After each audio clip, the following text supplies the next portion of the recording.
દ્વારકાના કલ્યાણપુરના સાની ડેમ ખાતે યોજાયેલા પ્રમુખના પદગ્રહણ સમારોહમાં જામનગર અને દેવભૂમિ દ્વારકા જિલ્લાના દિગ્ગજ નેતા વિક્રમ માડમ હાજર રહ્યા હતા અને તેઓએ નિવેદન આપ્યું।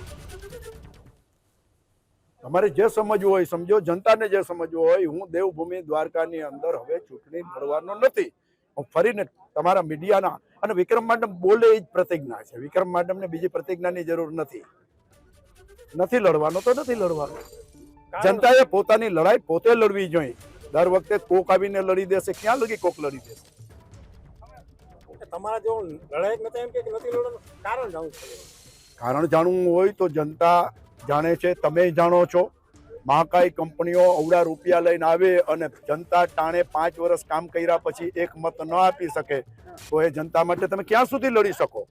જનતા ન સુધરે તો મારે સુધરી જવું જોઈએ। હું ઓપન કહું છું ને, તો હું સુધરી ગયો છું। 18 વર્ષમાં મારું એક સ્ટેટમેન્ટ દેખાડી દો। મને એટલો અધિકાર તો